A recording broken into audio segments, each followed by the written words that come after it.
galera do Instagram, e aí? Bom, tô aqui para compartilhar com vocês algumas reflexões.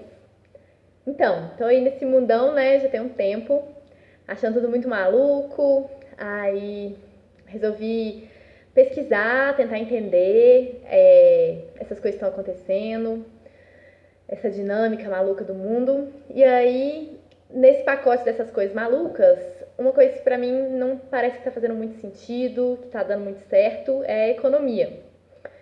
Tá gerando todas essas desigualdades sociais muito grandes e elas estão sendo aumentadas ao longo do tempo em vez de diminuídas. E aí, buscando entender um pouco disso tudo, eu esbarrei com o conceito de economia solidária.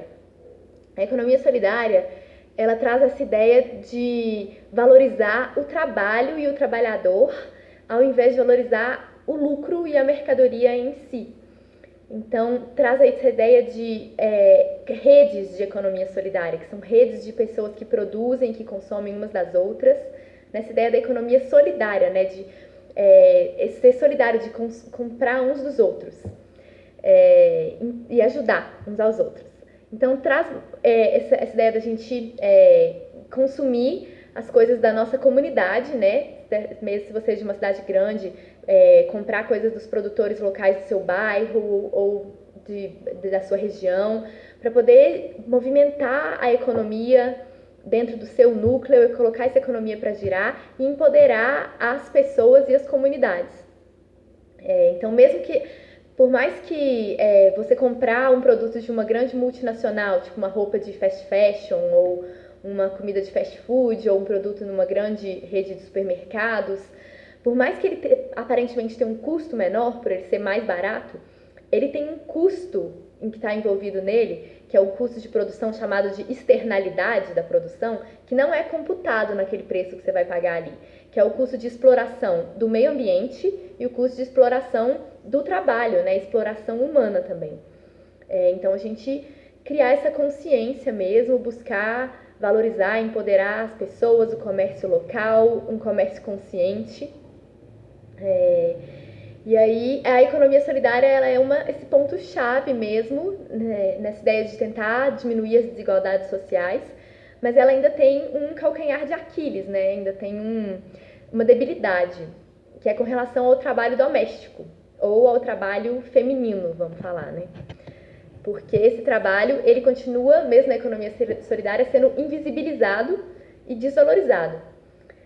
E o que é economia para começo de conversa? Essa palavra vem do grego. Oikos significa casa ou lar e nomia significa regras. Então é tipo a ideia de cuidar da casa ou do lugar onde se vive. Essa tarefa de cuidar da casa, ela é socialmente, culturalmente, historicamente atribuída às mulheres. Então não é biológico, tipo assim, as mulheres não têm um gene de cuidar da casa, das crianças, dos idosos, doentes, não. Isso é cultural. E por que isso é atribuído às mulheres? Agora, tipo, no século XXI, por que isso continua assim até hoje? A gente está falando disso agora.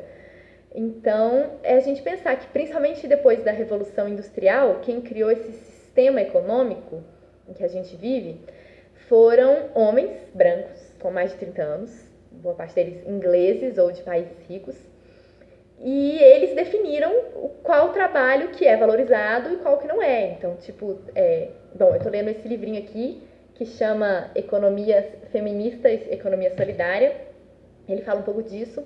Fala sobre como os trabalhos, por exemplo, de mulheres,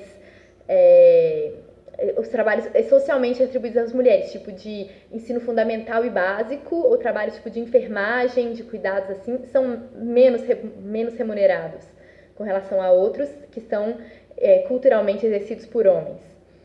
Então, a gente problematizar isso, né? Porque por que não tem uma divisão mais equitativa nos trabalhos domésticos? Esse livro aqui traz dados de 2006 e sobre as horas de trabalho doméstico das mulheres e dos homens na sociedade brasileira.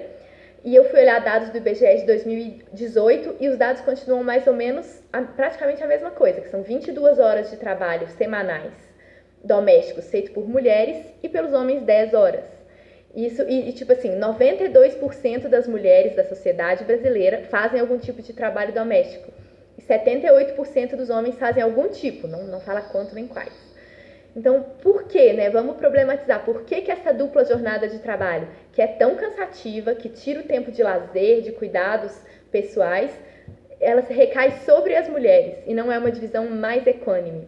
Os cuidados com os filhos também, os cuidados com doentes, com idosos na família, e a gente vê isso na maior parte dos lares brasileiros. Então, vamos problematizar isso, perceber como que está essa questão dentro da nossa casa, como que é essa dinâmica dentro da nossa família, como que a gente pode mudar isso.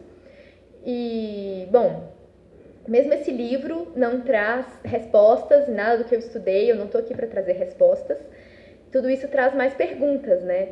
Então, o que eu quero aqui é problematizar mesmo e deixar um canal de diálogo aberto para a gente pensar isso juntos e tentar criar esse mundo mais justo, mais equitativo, mais equilibrado, mais fraterno.